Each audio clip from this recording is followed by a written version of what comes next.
Hello, today we will be exploring an etude that goes from second position to fourth position, which is a shift that sometimes can be tricky, especially because we're not used to it so much. But at the same time, it's very, very useful for many pieces. So this is a study by Schoen, a composer I never heard of before. It's in this beautiful collection of studies, which I am rediscovering a lot of things. And it's very good for your hand. So, it's in C major, it starts in second position and then quickly goes into fourth position. I'm going to play it at the speed that I think it should be played, and then we're going to talk about it a bit more.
I think it's a wonderful piece. It's a wonderful study on its own.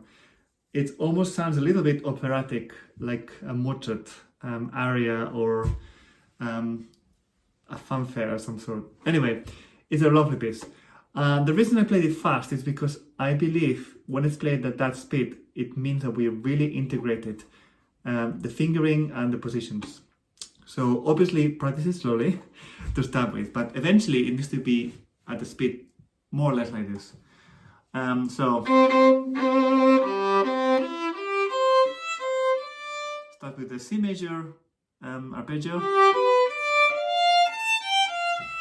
and then a G7. Now, the reason I'm saying this is because these are arpeggios that we're going to be using for many pieces later on. So it's really useful, and then it's got nice scales. So it's a lot of scales and arpeggios, which is something, like I said, is going to be very useful for many pieces. Now, there is one section that I find a little bit tricky. So I'm going to explain it because I think it will be useful. So that is from bar 22. It's that chromatic section.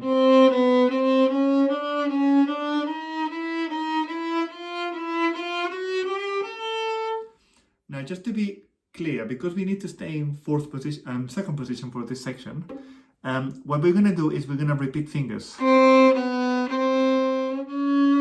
finger, same finger, repeat finger,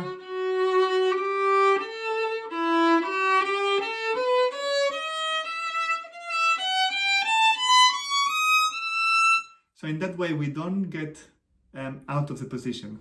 We're just switching fingers from lower to higher in this case. I will practice this section slowly. I will practice it with rhythms. And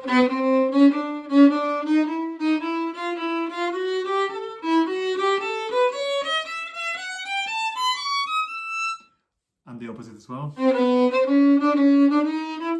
Anything that makes the repetition a bit more interesting, but also good for the fingers to learn all the patterns. Eventually, I